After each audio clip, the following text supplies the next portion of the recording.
총리님, 윤석열 정부 출범한 지 1년이 지났습니다. 아까 답을 안 해주셨는데 지난 1년간 윤석열 정부의 경제 성적표 100점 만점에 몇 점 주시겠습니까? 네, 거기에 참여하고 있는 사람으로서 점수를 얘기하는 것은 적절치 않을 것 같습니다. 다만 윤석열 정부는 현 상황으로 봤을 때는 물가와 고용 측면은 물가는 아직 좀 높습니다만은 인하 추세를 보이고 있고 고용은 비교적 양호한 그러한 상태입니다. 이것은 물론 고용률이나 실업률로 봤을 때 그렇습니다. 금년 성장률 전망치가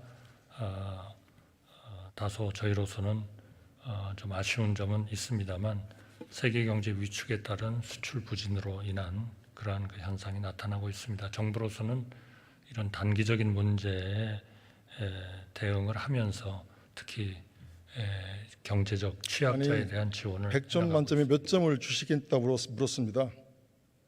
네, 그 점수로서 얘기하는 것은 적절치 않을 것 같습니다. 점수 판단하기 적절치 않다 이렇게 말씀하십니까? 자, 화면을 한번 봐주시기 바랍니다. 화면.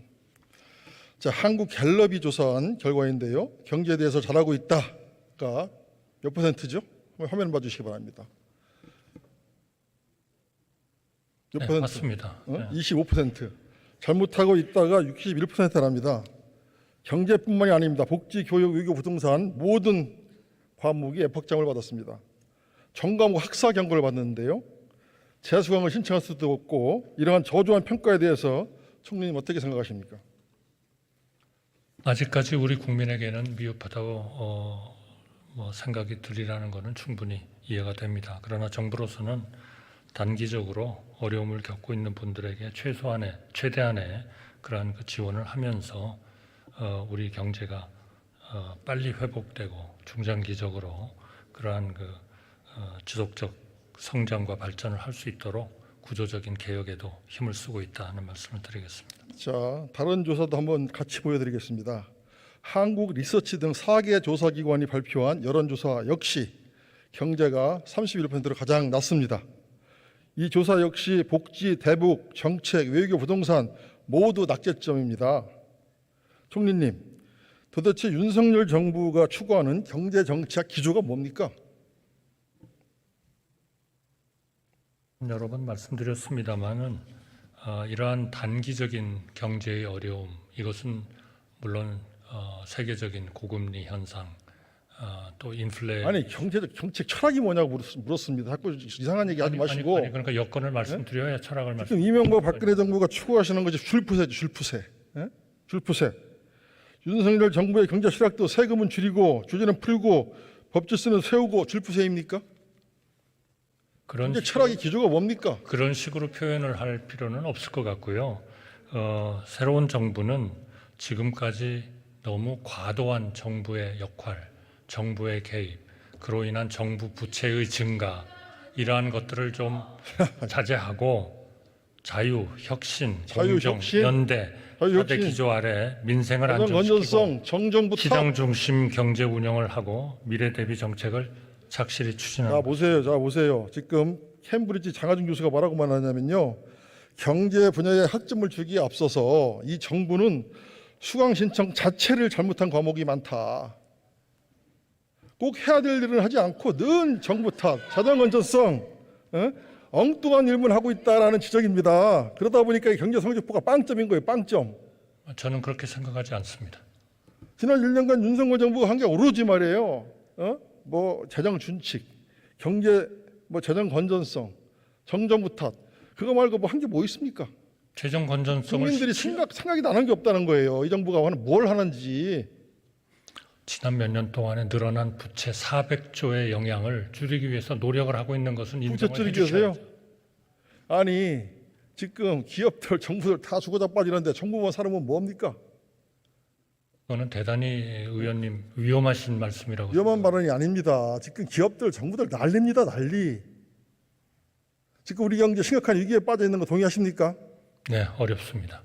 동의하시죠? 근데 정부가 지금 두 손 놓고 있는 거예요. 그러면 손 놓고 있다 그래가지고 국가 빚을 얻어가지고 지원해야 됩니까? 모든 방법을 다 써야죠. 모든 방법을 가만히 있으면 어떡합니까? 가만히 있는 게 아니죠. 그리고 이 위기를 극복하려면 말이에요, 온 국민과 함께 이걸 극복해 나가야 됩니다. 절대로 정부 혼자 할 수 없다, 이 말을 제가 강조하고 싶습니다. 옛날에 IMF 때에도 우리 국민들이 다 함께 이 위기를 극복한 거 아니겠습니까? 지금 위기 상황입니다. 위기 상황. 지금 그 총리님 말씀하셨듯이 생산, 소비, 투자, 수출 모든 지표가 지금 빨간불 아닙니까? 뭐 하나 지금 되는 게 없습니다.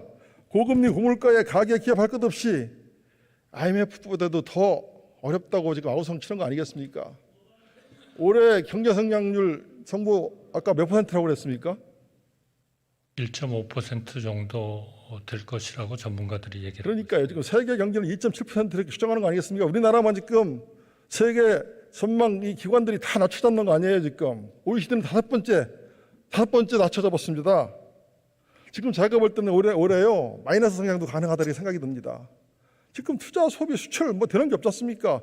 정부 정책까지 거기에다가 재정 건전성 따지면서 마이너스로 하면 어디서 플러스 점수를 얻습니까? 의원님, 재정 건전성이 얼마나 중요한 건데 그렇게 재정 중요한 거 압니다. 건전성이나 근데 따지면서 그렇게 말씀을 하세요? 재정 건전성 중요한 거 알죠. 근데 재정 건전성도 꼭 필요할 때가 있는 거죠. 지금 다 죽어 자빠지는데 무슨 재정 건전성을 얘기합니까?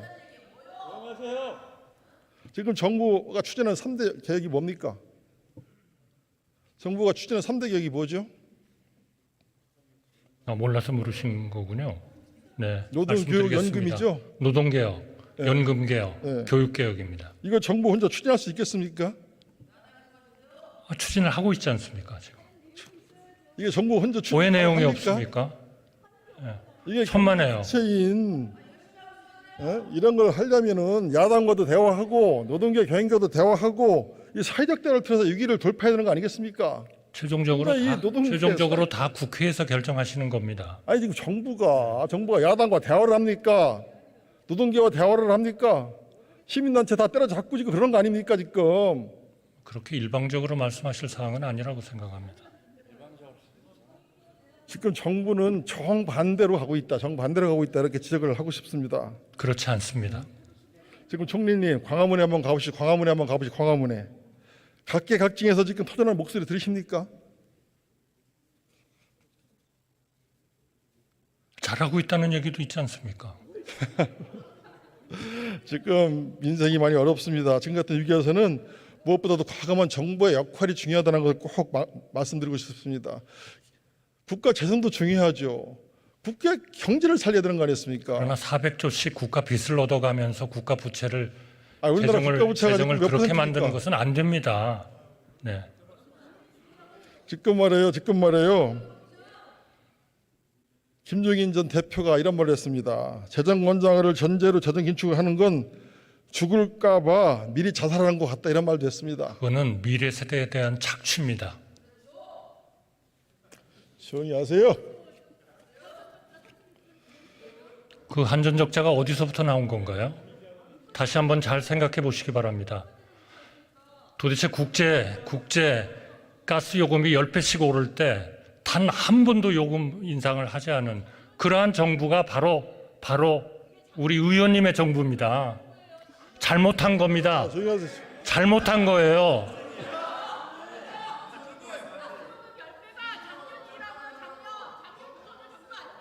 여덟 번 요청했는데 한 번도 인상을 안 해주셨잖아요.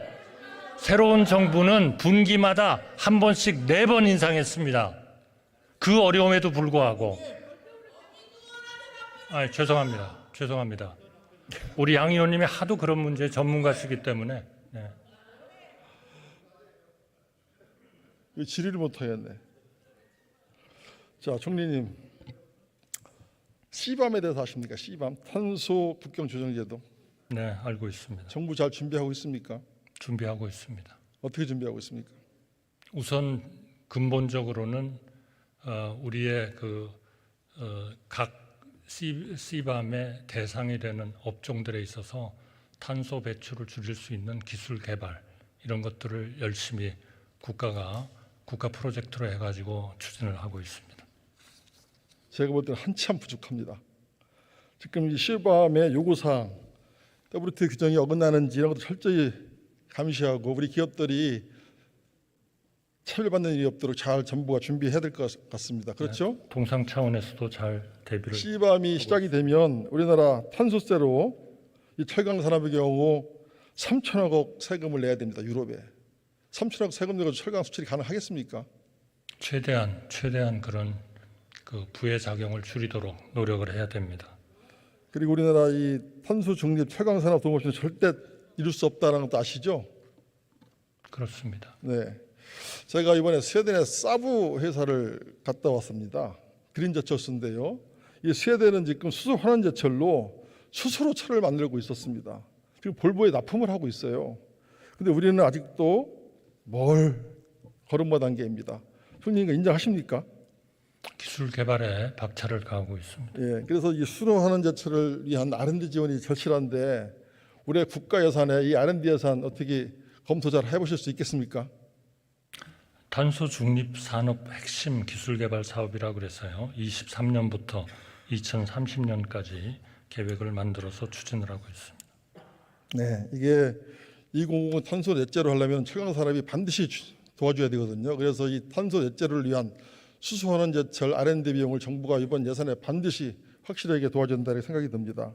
지금 화면을 보십시오. 이 미국, 일본 이런 나라들을 보십시오. 세계 각국은 지금 수소 환원 제철 때문에 엄청난 지원을 해줍니다. 일본은 우리보다 16배나 많은 R&D 자금을 지금 지원을 하고 있거든요. 그런데 우리나라 정부는 이 지원에 매우 인색합니다. 이 부분을 지금 정부가 유념해서 산업의 쌀이자 제조업의 근간인 우리나라 철강 산업을 위해서 이번에 전폭적인 지원을 요청드립니다. 그렇게 하실 수 있겠습니까? 네, 그렇게 저 필요성에 공감하고 있고요. 관계부처하고 적극 협의해 나가겠습니다. 관계부처와 잘 협력해 주시기 바랍니다. 다음은 이 윤석열 정부 국정과제 중 하나가 CPTPP 가입 아닙니까? 맞죠? 그거는 문재인 정부 마지막에 가입을 하라고 지시를 하신 것으로 제가 알고 있는데요. 그러니까요. 네. 윤석열 정부 국정과제 맞죠? 맞죠? 검토를 할 겁니다. 예. 이게 가입하게 되면 농업계가 또 엄청난 타격을 받는 거 아니겠습니까? 그거는 어떻게 협상하느냐에 달려 있겠죠. 그렇죠. 그리고 또 이 CPTPP를 지금 일본이 주도하고 있는 거 맞죠? 현재는 그렇습니다. 만약에 일본이 협상 과정에서 후쿠시마산 농산물, 수산물 수입구제 철폐를 조건으로 걸으면 어떻게 하시겠습니까?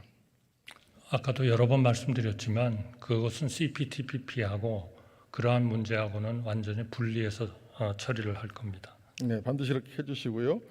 그다음에 이 CPTPP 가입하게 되면 이제 우리나라가 전 세계와 FTA를 다 체결하는 거 아니겠습니까? 개별적으로는 이미 CPTPP의 그 회원국들하고 일본을 빼고는 저희가 거의 다 FTA를 맺고 있는 상황입니다. 그러다 보면 가장 FTA로 인해서 피해를 보는 분야가 농업 분야 맞죠, 총리님? 저희는 그렇게 될 거라고 생각합니다. 물론 어떻게 협상하느냐에 달려 있다고 생각합니다. 자, 그러면 이 농업 피해 보상을 좀 해줘야 될 거 아니겠습니까? 지난 2015년대 한중 FTA 비준 때 농어촌 상생 협력 기금 만드는 거 아시죠? 알고 있습니다. 예, 이게 잘 거치는지 확인해 보셨습니까? 별로 잘 거치지 않고 있는 것으로 알고 있습니다.